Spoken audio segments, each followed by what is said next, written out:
Alrighty, we're back. Super excited to get back to it. How you doing? You sound like it. You sound great right now. I'm full of energy.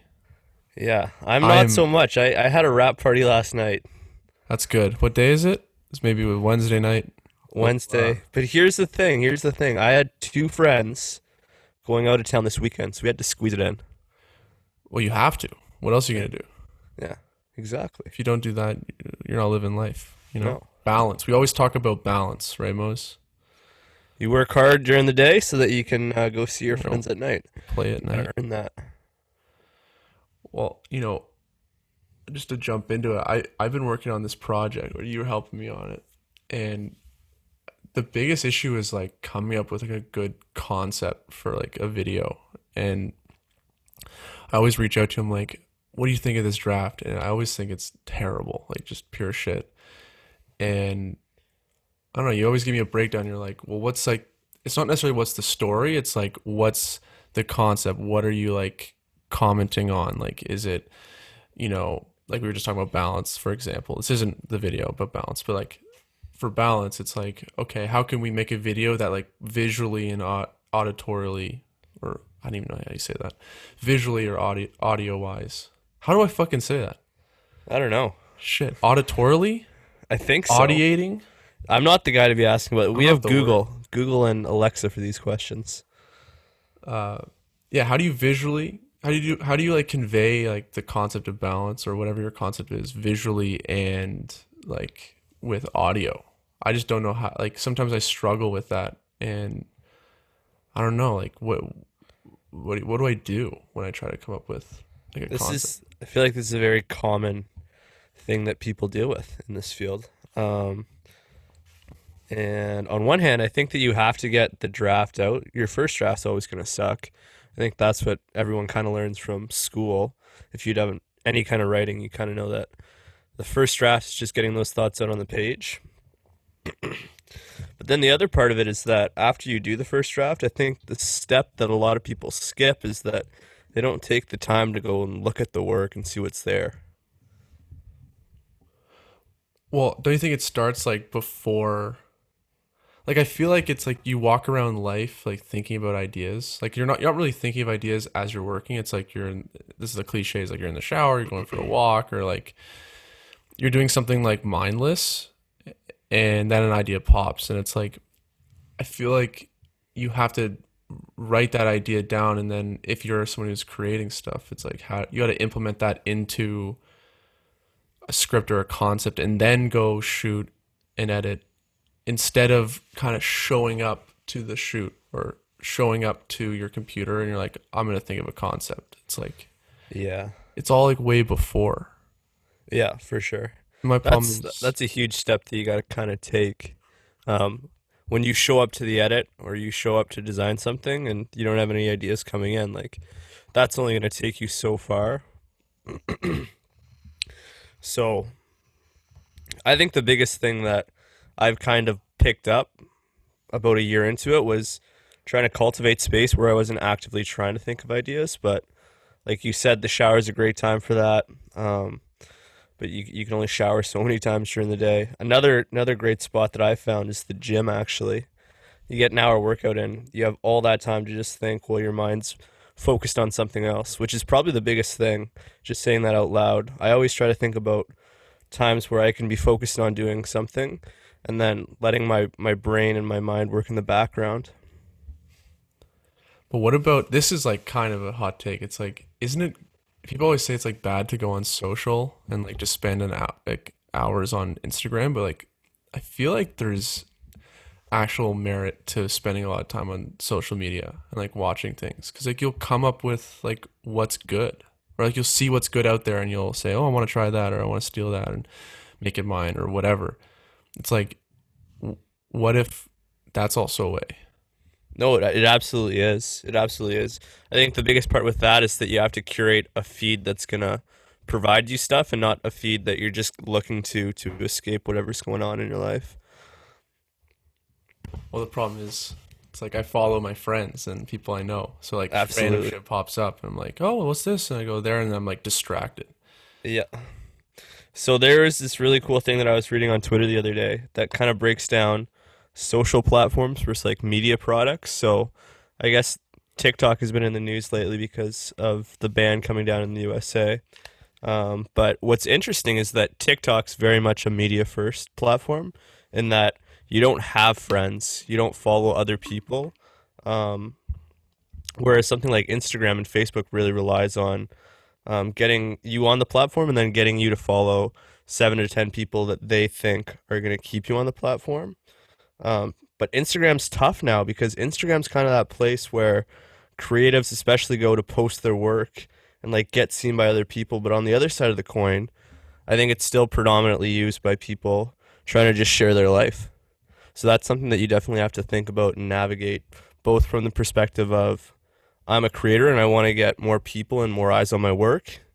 And as a consumer, like you want to follow people that post really good stuff and you also want to follow your friends. So there's a lot going on that I don't think we consciously think about when we're using these platforms.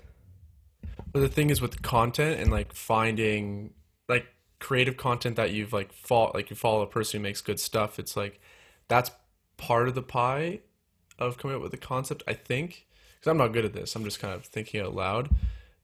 But most creatives I feel like make creative things for creatives Yeah. instead of making it for people because ultimately like those random people who are maybe like do a regular job or like something like business, it's like they have a different idea of what's good than a creative person. It's Yeah, like absolutely. it doesn't always have to be whatever like some produced thing that's crazy for it to like connect with a lot of people. So it's like good Yeah. to follow regular like your regular friends and have that pop up because then you kind of see what they like and do, and then couldn't you come up with an idea that's maybe like similar to stuff that they post about, or that like I feel like you could pick up on trends Absolutely. through observing not just what creative people make but also just what people make. Even with what you've published on your own Instagram, I think that you put out a video of you and your buddies at a cottage that you edited together, and it got crazy traction compared to more of a client facing video, like something that you've Oh, done for night the and day. GTHL. It's crazy. It's like people, they like looking at people's like eyes that they like know, or that they can like maybe like people don't know my friends, let's just say, but they like have friends who maybe look like my friends or like move like my friends, and they just kind of put themselves and their circle in my shoes, Yeah. my circle's shoes. Especially if we're around the same age, like how many times have you gone out to a cottage with your buddies? Like I think it's a pretty universal thing that people can relate to. Yeah, I don't know. I honestly struggle so much with like trying to make stuff that people are gonna like outside of my like circle or outside of maybe like my peers. It's like how to like for example like Sam Colder makes great stuff. Granted his product is like beautiful landscapes and like cities and like travel and stuff, but it's like how do you create things that people are gonna want to consume like maybe in Toronto, or like you're not in a really cool place. Like I just don't get it how people make cool stuff and then garner this audience. Because I feel like my stuff's pretty good or it's cool in some ways, but like I don't know, it's hard to gain that traction. I feel like it's because I don't have strong concepts. Like there's not this like strong um like story that's being told that people resonate with, or a feeling being expressed that groups of people can resonate with. Absolutely. Well, there's so much there. I think on the creative side, um, like you said, I think there's such an advantage to building off intellectual property IP for those in the biz, IP that already exists. My favorite example of this is a pop artist that I follow on Instagram. His name's Timmy Sneaks, and he basically draws Disney characters and like cartoon characters in a way that hasn't been presented before. There's an artist that I follow on Instagram.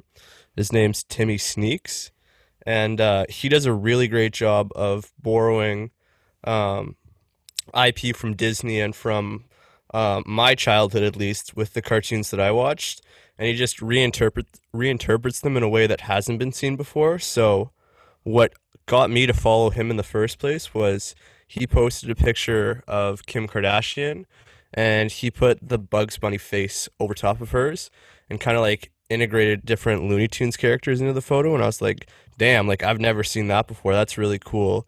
And it's like he didn't come up with that concept. He just used IP that everyone else kind of universally related to and then put it into a context that nobody has seen before. Right. So it's like we all have things we like, and these days people like the '90s and Friends, it's or The Office or whatnot. And it's like how can you? I feel like you can make really good stuff that's related to what people like, Absolutely. but I also want to make my own original stuff that people like. That's But the what's thing. original, That's it. bro? You have to Nothing. balance.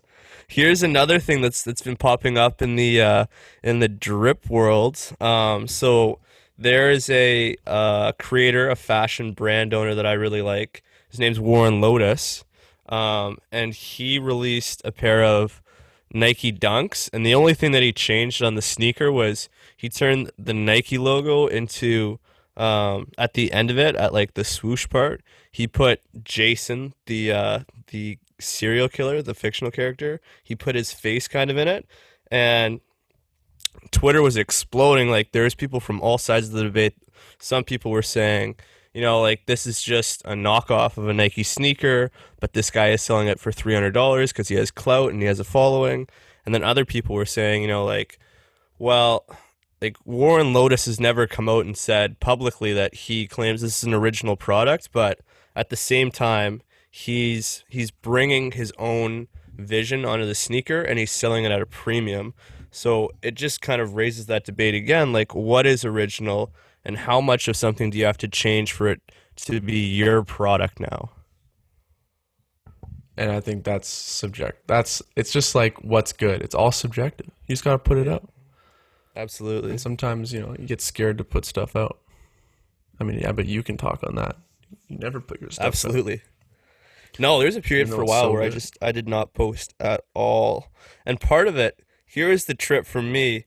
Part of it was that I was working at TSN in 2018, and I pretty much went silent on social media for a year, other than just posting other people's stuff. And it was really because I was trying to spend 100% of my time and energy on improving what I was doing. I wanted to get better at graphic design. I wanted to get better at understanding culture and what the audience was connecting with. And I got to the point where I had hundreds of pieces of artwork and design work that were just sitting on hard drives, and I was like, dang, it's gonna take like a solid weekend to get all this stuff out, and that weekend never came because I was like, I'll just do it next week, and I got kind of caught in that trap. But when you don't realize it when you're actually in the work, when you do realize it is when you start feeling like, oh, I'm gonna take another opportunity, or COVID's a great example because there's been a bunch of people that got laid off, unfortunately. And if you haven't been posting consistently and you haven't been keeping up with publishing your work, you're in a spot now where like you got to figure that out when you should be looking for jobs.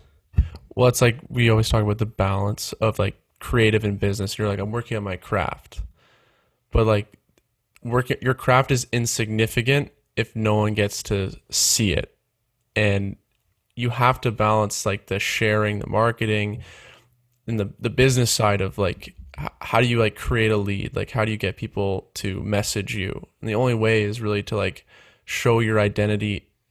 If you're a creative, it's like showing yourself on social as you're identifying, like you have to identify on social as a videographer for myself, or for you a graphic designer, and work just like seems to like pop up. Like for example, I post pictures of like me with a camera or like my edits and whatnot, videos I make. And I get people who just like I see in public, or maybe they DM me and they're like, "Oh, your videos are great, man. Like keep them up," or like I like it. And like in their mind, if they don't see me all the time, they don't really know me that well. They're like, "Oh, Will, the video guy." And then I'll get a DM from like someone, they're like, "Oh, like you're like our mutual friend connected us," or like, "Oh, hey, I run a business and like I saw your stuff online, like we should work, and like you look like you've been doing it for a while." Like there is that side of you have to be outward facing if you want to be a freelancer, a successful freelancer, and be outward facing that you are like your brand is what you do. It's Absolutely. it's unbelievable what Instagram's done for like my career. The amount of Yeah. people. out. Not a whole lot. Like I'm now it sounds like I'm bragging, but like a lot of work does come from Instagram. Hey man, I saw your post. Like we should do some work, or like, hey, I found you through a friend. Like we should work, or I love this video, or they'll when I'm working with a client, they'll reference a video I posted, say I want something like that. Like Yeah. you gotta balance the business and the So creative. necessary. I try to think about it on like two sides of a coin. On one side you have everything that comes before the sale. So you have marketing and you have sales and you have outreach. And then on the other side you have production and you have going through feedback with clients and then trying to retain the client. And if they have work coming up in the future, you're going to try to sell yourself for that work too. But I think a lot of the time, most people just focus on production. And it's definitely something that I was guilty of. But if you don't do that marketing and that sales work up front, you're just not going to have new leads coming in the door, which is crazy because nobody tells you that in school. No. Well, that's we talked about it on the first episode, I think. Just like being at Ryerson, like they don't really teach you how to sell yourself properly. I guess like what are you gonna have a class on like how to post on Instagram? Like no, it's kind of something you do. But you know what? I think it's more that and I got like chirped by my friends. Like I'd post like a lot of work stuff on my Instagram and they're like, "Oh, Willie, like you're working hard," or like you're gonna post another like video with like a big caption, like the like just a little jabs, and they don't really care. But I can tell that a lot of people, or from what I'm like reading, is that some people don't want to mix their personal Instagram with their like business. Like they just want to keep it like their friends and what they do. But I almost think nowadays in like this world, it's like you got to keep both because how many people are gonna are you got to have your personal account have business on it, like a little bit or half and half or whatever the percentage you want, because how many of those people that follow you on your personal are gonna follow your like work account, and on your personal account there's so many people that know so many people that can reference you to so many people. Like I feel like it's just a wasted opportunity if you're a freelancer if you don't post on your personal social. Yeah, that's the biggest thing. It's not even about the work. It's about everyone that followed you before you got into it. And that's definitely a transition that you'll make as you move from high school But it's and maybe hard because you go to university. You have so much baggage, and not it's baggage in a bad way. It's just like people that don't expect that coming from you. yeah, and they're like, "Oh, what are you trying to like push your work on us or whatever?" It's like, I don't know, not really. No, Like there is an not for you. well, it kind of is in a way. I don't know. It's weird. It's like brand association. Like they see Will J on Instagram, they go videographer and like a dude in Yeah, Toronto. Like yeah. I that helps. Hockey dude. Yeah, sure, hockey guy here, but like yeah, it's hard, and I feel like you struggle with that a bit. You haven't posted in like 2 years, my guy. I What's going haven't. on? No, I'm You, radio silent. But here's the other you thing. got I the think that stories. You got the stories well, going. this is what I want to say. Like, I think that you could even look at the data on this. I think Instagram realized they had a problem in 2017 because the bar to post in the main feed had just climbed too high. We went from when I joined Instagram in high school, I made my Instagram account in grade 9 was acceptable to be posted. I post videos of me and my friends doing class. One of those got me suspended, but that's another story. But now, like, if you're not going to a beach, if you're not in vacation in Italy, like, you have to do some crazy stuff to post in main feed for the most part. I just feel like that's the expectation. That stories are a great way for you to interact. No, but that's like a fake expectation, I feel like. No, that's a Yeah. boost. It doesn't matter what you post in the main feed that much. But people turn it into something. Like it's No, this big deal. there's a huge expectation around that Who? Who has the on Instagram. expectation? On What? Instagram. Well, who's dictating the expectation? people people on the Like platform. random people?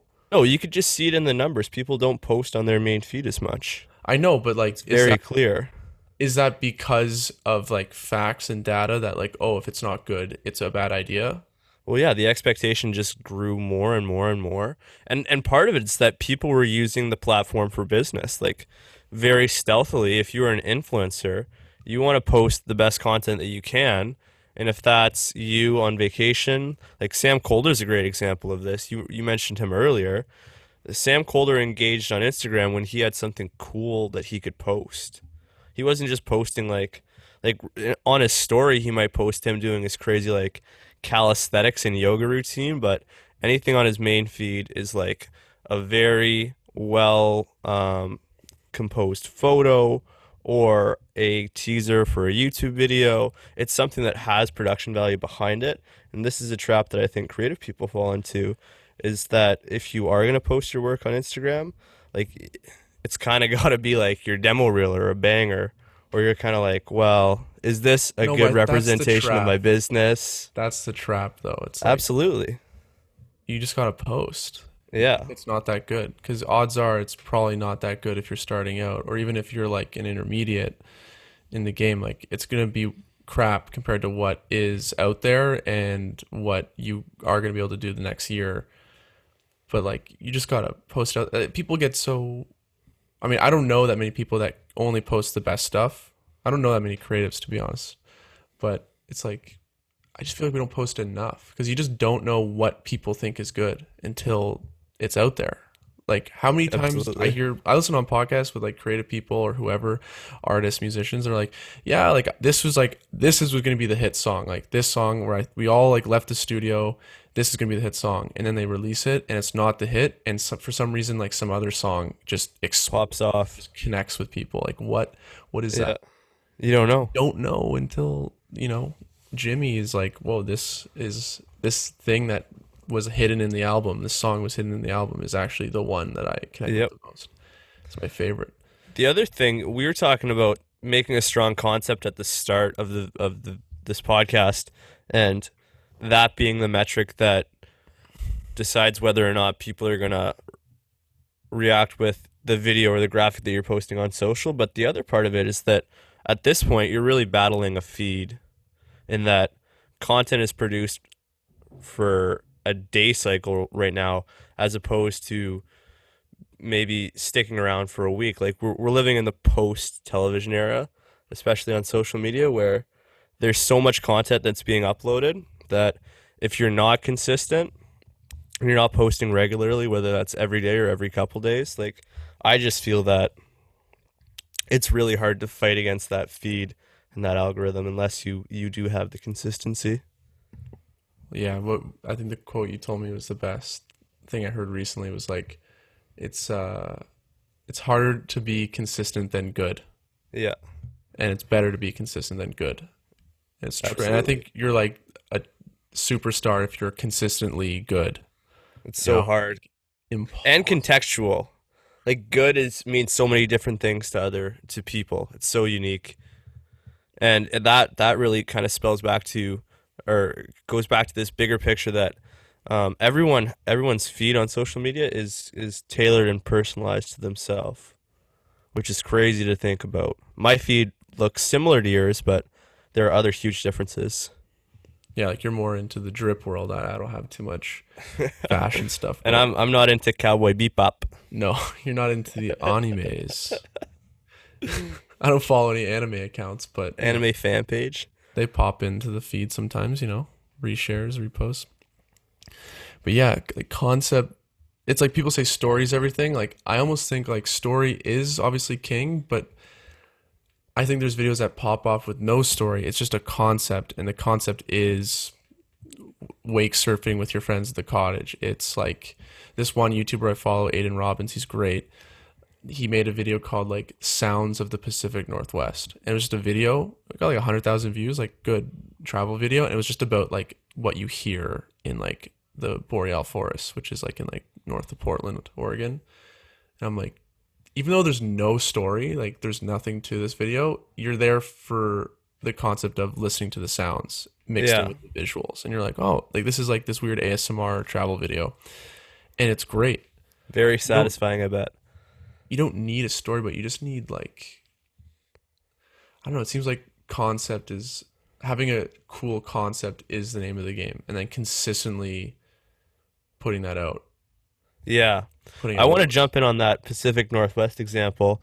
Um, I think what makes that a strong concept, because even just not seeing that and hearing about it, I think a big part of that video's success is that as a viewer or a potential viewer, I know exactly what is going to go on. I know exactly what to expect when I'm clicking on the video. Even though it's not the most like eye-catching, eye-popping concept, there is a subtle confidence in having a simple idea and then just executing on it. Whereas I think, especially at the start of your career, I think we're so much more inclined to try to throw everything in the kitchen at a video and hoping that maybe one of the ideas stick. Having an idea where, having a concept where you're just focused on one simple thing and then executing really well is something that takes, I would say, years to kind of develop and mold. Yeah, I don't. We're just harping on this concept thing because I just have so many issues with finding them before I go shoot. Like at that last cottage video, like I didn't really have an idea. I was just like, I'm gonna shoot whatever's at the cottage, and somehow something came together that wasn't bad. But I'm like, I want to be able to go to more places and do more things with an idea in mind. Mm-hmm. Just so hard. I just don't have it like naturally in my in like the back of my head like these ideas. Whereas some people I think like they constantly have a thing that they like vibe with that they want to execute on, which I just am so jealous of. Mm-hmm. I don't know. And it's also one of those things where there's not great like education on it. I would say like it's No, but definitely there is not no some. education on Yeah, that. There like isn't. we went to school for 4 years to learn how to do production stuff, and I think we had one class in our first year on the creative process, and then that was it. And the rest, it's like you're just expected to kind of wrestle with it and figure it out on your own, Because it's which so, is tough. but it's such a like a it just doesn't, there's no way to teach it. There's nothing tangible. There's no curriculum you can make about creative process and coming up with ideas and being interesting and connecting with like culture, like creating art that fits into like the current like paradigm, cultural paradigm of the world, you know, like how you Absolutely. make that content. Like a guy like Cole on Instagram makes insane content that's like just current with like what's hype right now for like people 18 to whatever 28, 18 to 30 years old. I just think it's like who you're around, what you consume, like what He you're into. he's a great example of somebody who is recycling what we mentioned earlier about borrowing from IP that everyone knows and then reframing it in a way that people aren't used to. Taking something that's old and making it new is probably the biggest hack that I've ever thought about to making consistently good work. It's just like I have a friend who makes music, and we were talking about just like how he can stand out and whatnot. He makes like beats, you know, Peter Mose, and we were talking about Nick Mires, this like huge producer. He's a producer under Internet Money. He made all like the Juice World beats, like Lucid Dreams and whatnot. And like a lot of his beats and what's hot right now, like Ian Dior too, is like these like guitar riffs that sound like they're like Blink 182 type like riffs, and everything sounds like it's like late 90s early 2000s, but then he adds in heavy 808s, hi-hats, and like modern hip hop, you know, drums to this old style or like retro melody, and it like connected with people because like when we were all like 8, 10 years old, we were hearing like Blink 182 and all these other bands, and for some reason it connected with culture. And I'm like, well, what's next? Like, do you move up in time to like, you know, maybe like you take, you know, 2010 rap and then you like repackage that? Like, what's next? Like, what do you take from in the like how far is too far back, or how close is something that's too current? Like, you can't take 2012 sounds and then bring it back. Now it's too No. current. Like, there's like a threshold of older things that you can take from, like older sounds, you know? Yeah. And that the point that you're making extends so far much farther than music. It's like um everything old is new again, everything old becomes cool again. And I read a couple articles on this and it wasn't anything to do with creativity, but it kind of relates. Everything that we see today is compressed very much into a smaller timeline. So most people get their news from social media. Most of what you see on social media is posted that day. And what that does is everyone biases towards what's cool now. And so the opportunity is that you can look back 5 years and kind of study what's cool in fashion, what was cool in culture and hip hop and rap, and then try to take that and apply it to your work. And it doesn't really matter so much whether or not you hit, but I think the real virtue of looking back is that you're not recycling trends of what's cool today. And that's really how I think you can differentiate yourself, whether you make beats or you make videos. If you're just focusing on what other people are doing around you, eventually everyone's work is going to start looking the same. And that's how you kind of blend into the crowd. Okay, this is what I wanted to talk about. When do you know to leave a project?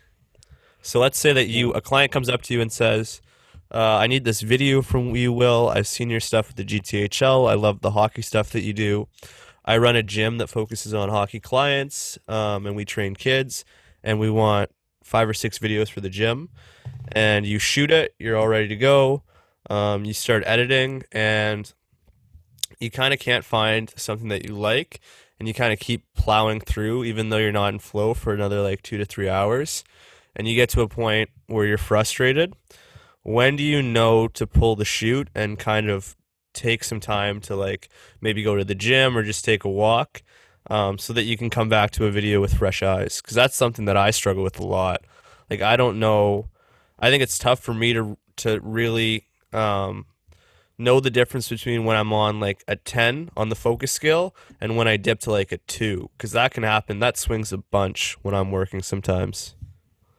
Right. Well, I don't think you can't like it's just like a touch and feel thing. It's like you just know when you know, but I think a good way to start and what I need to be better on is like let's say you put down 3 hours you're going to work. That's your window of work. Like write some expectations, like what would make it a good 3 hours? Like what are like 3 things or 4 things, 2 things that would make it like a good sesh? And if you hit those things, just take a break. And you can like even if you have energy to keep going, you can just take a break and for like 20 minutes, 30 minutes or go to the gym for an hour or something and then come back. I think it's like you just got to set those expectations of what would make a good session. If you feel yourself burning out before you can like meet those expectations, take a break, readjust the expectations and come back. Like I really don't think there's any other way. True. I think it's very hard. Why do you think that it's hard to take a break? I have some thoughts on this. Because going back into flow state's the biggest bitch of all time. Like when you Yeah. sit down and you're in it, you're like, all right, we're going, bang, bang, like an hour, 2, 3, or whatever. And then you need a break. You go for a break. Like how many times do you take a break? Maybe you have a phone call, you go for a walk and you come back, you're like, oh, like I have to spend 20 minutes to like get back into focus. Like it is a struggle. That actually prevents you from getting back into it. How many times have you been thinking about how much it's going to suck to get back into flow or to get back into a project, and you just keep putting the project off? You're like, I'll start in 30 minutes, and then Miserable. an hour goes by. But that's where client work helps. Or it's like, oh, You're if I getting don't do it, paid, so I you don't have get a paid. deadline. If I don't do it, I'm unreliable, won't work with them again. Like there's so much more pressure, but I think where it sucks the most is like things that you want to do for yourself, like you're making a YouTube channel, like you're making an online course or whatever. It's like you're your boss 100% and you're holding yourself accountable. It's so easy to just be like, I'll figure it out later. Like I don't want to go through that uncomfortable stage of like getting into the flow. Absolutely. I think that's a topic for another video. Where I want to kind of end off is when you realize that you do want to take a break and you're like, it's not working for whatever reason. It's time for me to unplug. What are some of your go-to spots? Because what I try to avoid when I'm frustrated with work is going to a place where, whether it's going to class and maybe taking notes or, kind of just hanging out, I feel like oftentimes I take my frustration with the creative work into what I'm doing. And when I'm frustrated with creative work, I really want to try to find something where I can completely check out. So I'm wondering, what are your go-to activities if you do find yourself frustrated that you go to um, in that situation? Man, I like honestly, a call, just like calling a friend is so nice, especially with Yeah. COVID going on. It's like I swear half of my like social interactions are on a phone call with someone. Like, what'd you do today? Okay, cool, yeah, yeah, yeah. Like, even though it's nothing, it's just How so are the kids? relaxing. Because all Like, your friends are old. yeah, we're all super old. You're trying to line up checkers games. You're like, hey boys, when are we gonna buzz chess and watch anime? Yeah, pretty much just checkers and chess. But like, I want to play video games too. But then that is like a dark hole. That's a trap. That's a trap. You play and you're like, I'm just taking a break, just 1 hour. Like I'll just play an hour, and then like you play the hour, you're like, oh, but like I played well. Like I don't want to like stop, and then you try to get. Then when if you do get out of the game and you're like gonna get back to work, it's like your brain is just like bing, bing, bing, bing, bing. Like Yeah. you're not, you can't like dial it in. Especially with the game, how video games are now. There's just so much stimulus coming at you. Oh, And it's these games, just like social feeds, they're designed to keep you engaged. So yeah. video games is actually something I avoid.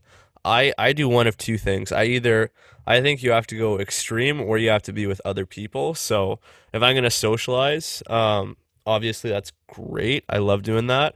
I try to organize around like something like spike ball or something because competition just completely takes you out of a bad headspace, I find at least. And then the other way I go is I try to get in like a barrel. Like we love the sauna, so I try Oh, to that's get good. into a Yeah. sauna as hot as I can for as long as I can because that just wipes everything off the table. Oh, you feel like it. You just like it's just like a breath of fresh air leaving that thing. If you hydrate properly, like you don't want to Yeah, pass out. like a Well, friend, but like we won't mention his we name, won't mention his name, but he doesn't really drink water much when he's outside of his house. which is crazy. Crazy to think, but we won't get into it. It's fine. It's That's fine. okay. Uh, but yeah, you know what? You know what's also one thing getting back into flow state I just thought of was I was listening to the sports psychologist and he was saying if you look at all athletes, like when they're about to take a face off, you're about to hit the ball in baseball, or you're about to, like you just gave like the routes to your, like you just called a play in football as a quarterback and you're going to say hut, like they all start with a mental reset before that play. So like a lot of them, like a lot of people like in hockey, they'll like tap their stick twice on the dot and then get into position to take like to snap it back, or like in baseball everyone has their own routine before because it's this thing that resets you into the headspace of okay, I just have to hit the ball out of the park, or I just need to do these specific motions to then like execute what is required. So as a creative, if you can somehow, it doesn't always have to be an action, it could just be like a thought. Let's just say you associate thinking about your cottage or thinking about your dog or whatever like you have in your life, you associate that with going into work and you practice that. I imagine it will allow you to get into that flow state of work easily. So whether that's a ritual like physically or it's just a mental ritual, like I think that would probably help get you back into a state of flow Yeah, a lot creative easier. creative work's hard because I don't think people think of the physical, but there are like little things that kind of get in the way. So last week gym started again, so I got back in there, and when I was deadlifting, I did something to my lower back. Shocker. Um, but it's something as small as that where I sit down to work now and I can kind of feel it still, and it distracts you. So I've actually spent a lot of time in the past year, um, and you're kind of to credit here, working on stretching, um, and doing Okay. active recovery, so that when you do sit in the chair, like make no mistake about it, sitting in a chair absolutely is not healthy for your body. So if you have kind of like this sounds so dorky, but if you have like a warm up stretch or routine where your body's feeling nice and loose when you go into work, I find it so much easier. And it's just something that you're taking away a distraction that could bring you out of the work, which is, in my opinion, almost more important than anything that's going to happen in the work because obviously there's so many things that are going to come up mentally that you can't control and you just kind of have to react to, whether it's a bad mood or you took a direction on a project and you figured out that, oh wait, that's not going to work. If you limit distractions like your phone or your body being sore, I think it just reduces the risk of a project or an edit suite time, the time that you block off being gone to waste, which is crazy because I don't think that's something that people think about No. when they sit down to work. I mean, I feel like even the people like aware of it don't even realize too. It's like Yeah, you just always have to, no matter who you are, you're always reminding yourself, like, how do you, get ready to sit down? Is it a stretch? Is it like getting the coffee? Is it having a cup of water? Is it, like you work out before? Like everyone has their thing that like will set you into a good headspace that gets you into the mindset quick. You have to absolutely. figure out yours, and that's never Here's the enough. other thing on the mental side. This is something that I've started doing recently. It's helped me a ton.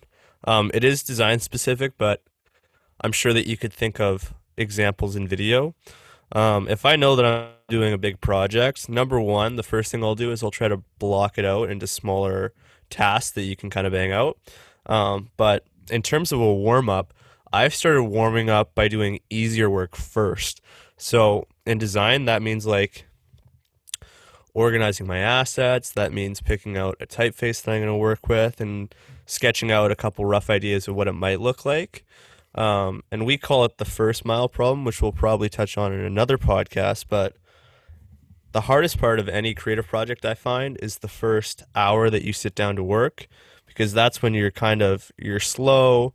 Maybe you're not thinking about ideas very clearly because you're focused on something else. So I spent a lot of time focusing on what you can do to kind of cheat the game and stack the odds in your favor at the beginning so that you don't get frustrated and kind of off track in a project. Yeah, the same thing for me. If I have a busy day, like it's just start with the emails, and then maybe write some notes about, if I have to edit a video, then I write some notes about the video. Then maybe I'll just like go through some footage and look at it. And you slowly like build up these tiny tasks, and then you go into that deep hard shit where Yeah. it's like really hard on your brain to do. It's like you almost have to, like, it's just like working out. Like you run a couple laps, you like get your body loose and limber, maybe you stretch, maybe you do some like active warm-ups that are like lightweight, and then you get into like the heavy work. Same thing with your brain. This is no different. Absolutely. So, well, I yeah. think that's speaking of the gym, that's probably what scares me the most. After working out for like 2 years, you'll always see those people who just jump straight into their working sets, and you're like, wait, what? Like your body's not warmed up, But you can your do that when you're joints. young, and we're around a Yeah, lot of young guys, yeah. I see some psychos including you. sometimes, Yeah, I and see I'm you like, in dude, front of me. take care of your body, please.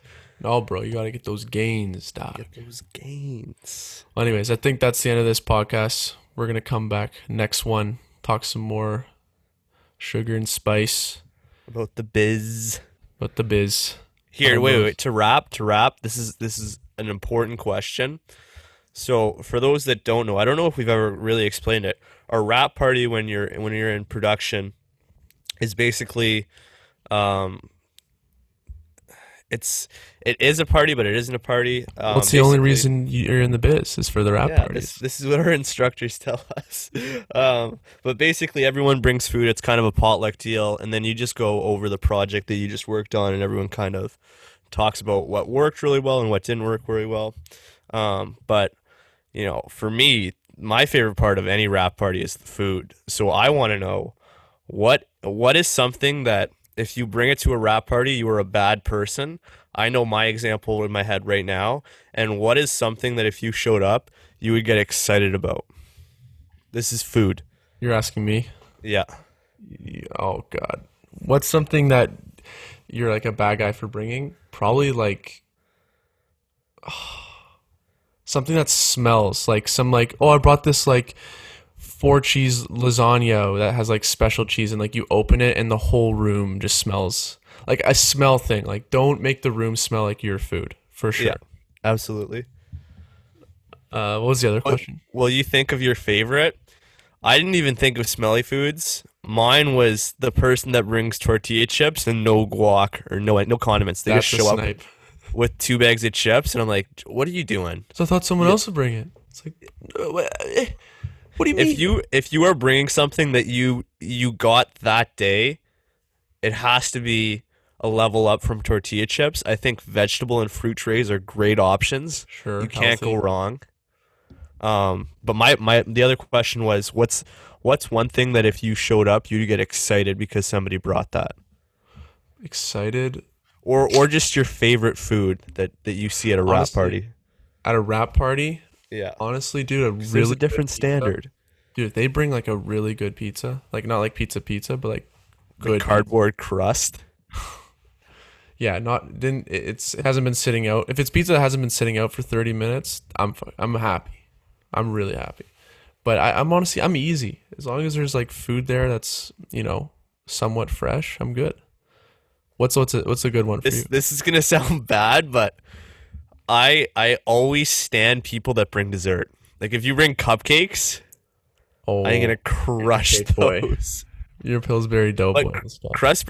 sorry, cupcakes are always they're awkward sometimes because usually they come in a 6 pack, and they're like you can't just bring six. Like I don't know about the wrap parties you've been to, but it's usually like I don't think I've been to a 15 to single. 20 people.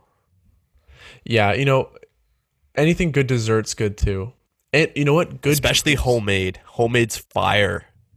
Like if somebody's mom took the time to go bake something, that's the first thing that I'm looking for. You just like say like anyone bring any baked goods. I only I'm on a diet. All right, well that's it, Mose. That's episode 2 in the books. Man, this is fun. I hope we keep doing this. Now you got me thinking of cupcakes and baked goods, so I'm gonna go take care of that right now. Of course you are. Don't go to Metro this time, please.